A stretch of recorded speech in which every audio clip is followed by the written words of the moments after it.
Johnson, former NBA player, of course, analyst now with the Phoenix Suns. You were at the Knicks-Warriors game.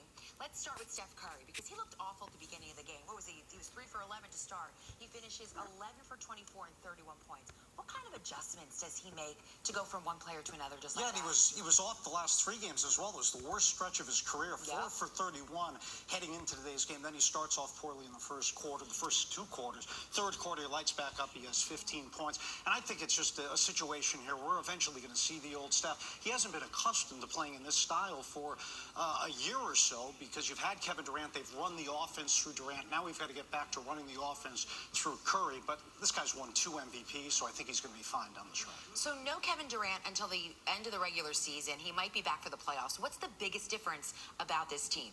The fact that they run their offense through him, and they're not as deep as they've been in past years. If you think about it, they've had guys like Barnes, Barbosa, Bogut, Spades. Those guys are key pieces. Ezeli coming off the bench. They don't have those pieces this year, so they're a little bit thinner. You got to enter a guy like Patrick McCaw into the starting lineup, Ian Clark. It thins out your bench a lot, and I think that's the biggest difference between the team this year and the team last year, is the fact that last year you had a team that was so deep.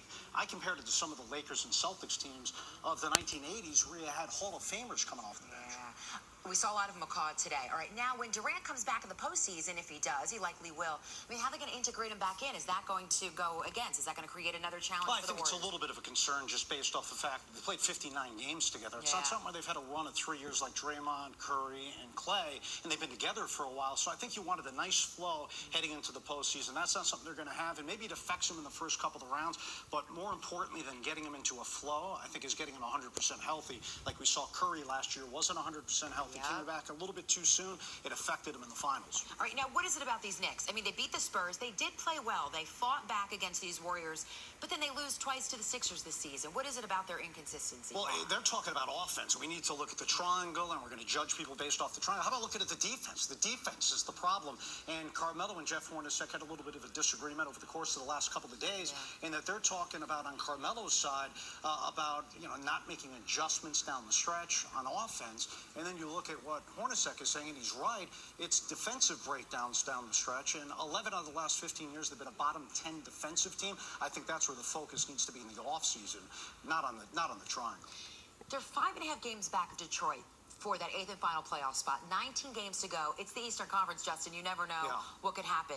Do the Knicks go for it, or should they tank for those lottery balls? They probably will go for it, but what you should be doing is tanking. Really, they're tanking all by themselves. If you go back to December 25th, Christmas Day, the worst record in the NBA is the Nets. The second worst record in the NBA is the Knicks. They're 9-25 over that span. So they don't even need to try and tank. They're naturally tanking, and they need to do that in order to get younger, because we talk to free agents a lot on Sirius XM, NBA radio, and former players and current players, and they talk about what they've done here to handle Carmelo Anthony with Phil Jackson and James Dolan and Oakley, and I don't think guys are willingly going to go play there right now, so I think you got to improve yourself through the draft. Best thing to do in a very deep draft is get as high pick as you possibly can. See, I think they should go for the spot because that would attract the free agents. No, you don't think the 8th spot, come in and get your butt kicked by Cleveland in the first round? I mean, come on, no. I know. That's why I got to yell at you after that one. You said, am I going to yell at you now? I'm going to have to yell at you. I feel like Eddie Johnson. Okay, last question. You don't look like him, so that's important. Thank you. You were in the Garden, no music, no in-house entertainment for the first half. What was it like as somebody spectating? Oh, it was beautiful. It reminded me when I was a kid going to games in like the 1980s. And the one thing I was disappointed in is I thought that the fans would have a little bit more energy. And back in the 80s, you remember when you're watching the games, they naturally would. No, back in the 60s, you remember, but they used to naturally cheer. Naturally, defense, charge. Nobody was doing that, and it was real sloppy first quarter, so I can understand it. Once the Knicks started to play better in the second quarter, fans got into it. I would have preferred that throughout the course of the entire game. They turned the music back on, unfortunately. And that's when the Warriors turned it back on as well. Oh man, Justin, great to see you in person. We usually hear your voice on Sirius XM NBA Radio. Hope you'll come back when Duke is here as well. If you have me, or if he'll have me. I'll pass your number along. Half-price shakes.